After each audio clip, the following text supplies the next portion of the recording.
That's dope. In terms of milestones, yeah, what's the big dream? So there's multiple stuff, you know, that I wanna do. I'm very much about big milestone. I can almost sometimes get a bit lost and a bit bogged down and like demotivated when I have a milestone that's too far away because I feel like I can't reach it. Yeah. So I try and like on a daily, weekly, monthly, quarterly, yearly have different milestones that I want to achieve, and then long-term stuff. But I think being able to have those little wins on a regular basis is really helpful to development. But I'd say, you know, at the moment I'm working towards having £10 million worth of assets under management. Like long term, I'm all about generational wealth. So ideally would like to add an extra zero to that, but you know, we just have to see how things go. In the other thing I want to do is in terms of accessibility and property. So like one thing we spoke about is capital, and the capital requirement to get into property is really high to be able to go and do a deal. Like to give you an idea, to do a flip in London, like not with your residential mortgage, not like buying your residential property, but to do a flip, you know, you probably need around £130,000, which is obviously like, in terms of looking at that number just from a headline, in terms of how achievable that is, it's not necessarily, you know, it can be scary. And it can be like, okay, how do I, of what we just spoke about, how do I make those steps daily to get towards that? However, what I would like to do, and I'm obviously having discussions around, is basically creating like a fund. So create an investment fund where people can invest into property, but like, you know, in the same way you invest in percentages of shares, percentages of deals, and percentages of property prices. So as a headline, you know, we would manage all of the assets, do all of the developments, but it means that, you know, people could leverage their money to get into property that way from a micro stage as well, just to create market accessibility. So property isn't one of those things that's exclusive to people that have raised the capital. What's potential return on investment? Within that, so it depends on obviously the model. So with me, if we were offering it as a share, like as a share of the deal, then you would get like the percentage that the deal makes. So we target, I target like a minimum of 25% return on capital employed. But then a lot of people, like the standard in the industry, that's if it's obviously like, that's what we're making. When people offer like a fixed return, it's normally between 6 and 10% that they offer like a fixed return on investment based on you lending money to somebody who is a developer to go out there and do developments. But again, that is, there are different models, and people, there is like a term that's coined at the moment, which is like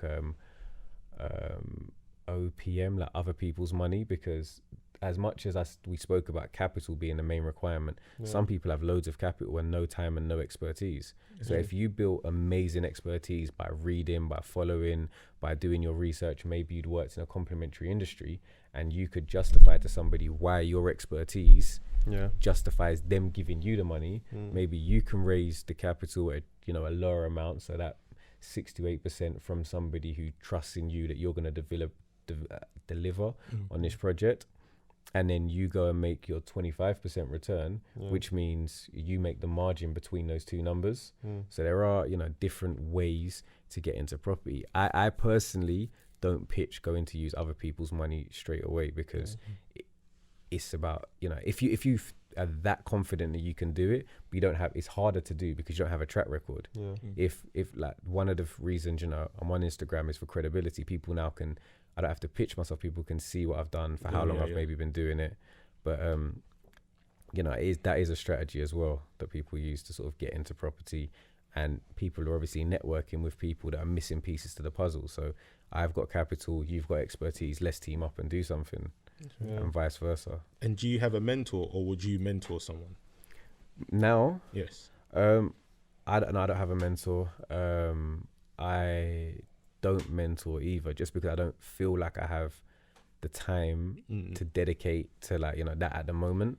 I'm still learning a lot as well. So as much as that there may be a lot of information that I can like give to somebody, I still feel like I'm still learning all the time. I'm learning new things. So wouldn't necessarily do that at this stage. Maybe down the line is something that I would like to do, but just time constraints at the moment I couldn't do. Like, I do some consultations. So for example, if somebody's got a deal they want me to help appraise, or they've got a project they want me to look at, like the feasibility, I do that. But even with that, I would pre-qualify them to be like, am I actually going to add value? Because if I'm charging like £130 an hour for a consultation, I don't want to charge that to somebody and then feel like, then, for example, somebody's really early on in their state, they're not really going to get the value out of that because they're maybe too early. So I'd pre-qualify people in regards to exactly what they need. Okay.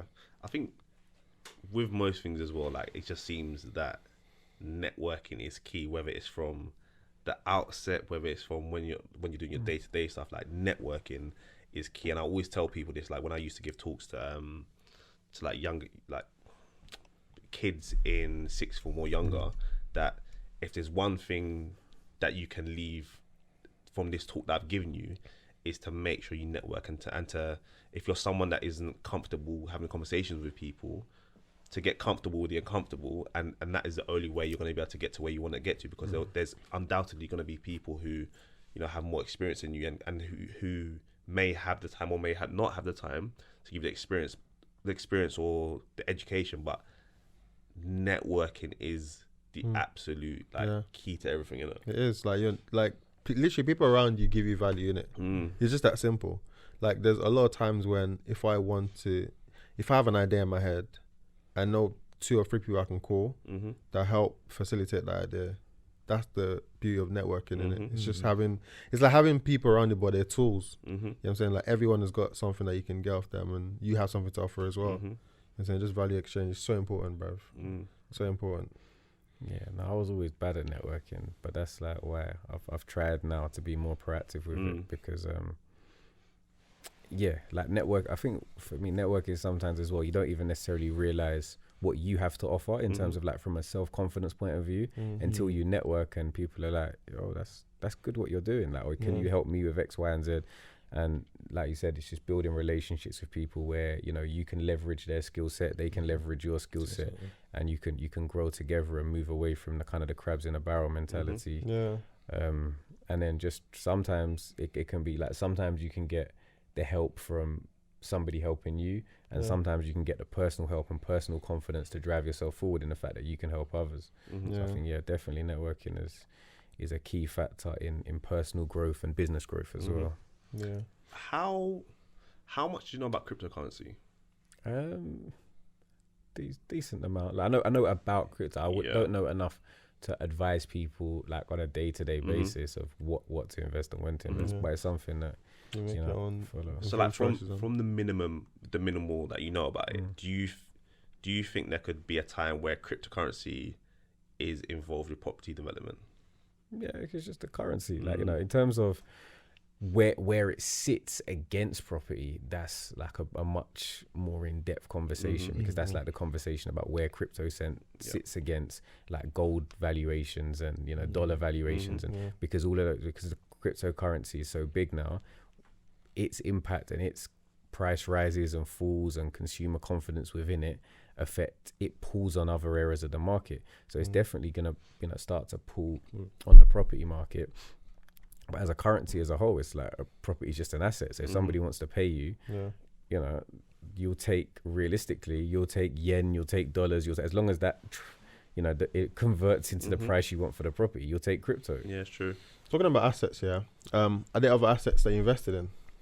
Other businesses that I've invested in along the lines, some just as a silent investor, some as an active partner, and some that I'm literally just starting up as of, like, you know, new company formations this Monday coming. Always looking for opportunities to invest in, not so much like as an angel investor, but like, I like business. So if I see like a gap in the market, it's always somewhere, you know, to invest in. So whether that be, you know, in music or sort of artist management or in, you know, nightclubs, there's always been different areas that I've tried to invest in along them, because diversification is also key. So even within property, I invest in different areas in property. So like the difference between having a rent-to-rent business versus doing flips versus having a buy-to-let portfolio, all of those things have a different area of risk and are differently affected by the market.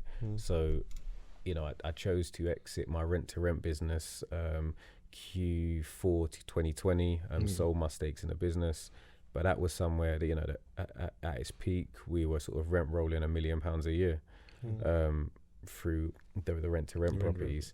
And obviously that has been quite affected by the market just because of, naturally in a pandemic and, when people are isolating, it's a HMO business model. So house shares have been quite highly hit by, demand, purely because for a number of factors. So that one, people obviously don't want to live in as close proximity.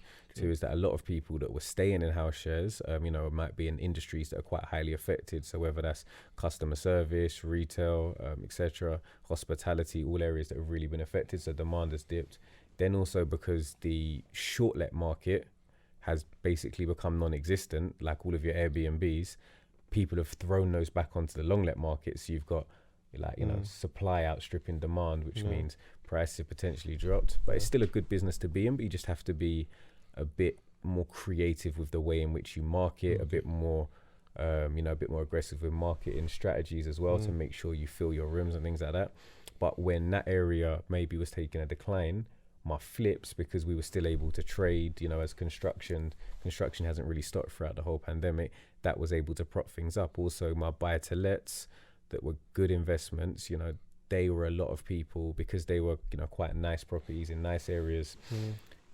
Those people were in areas that were quite insulated from the pandemic. So they stayed consistent, and they, made that my cash flow remained positive even during a time of, quite like difficult economic conditions.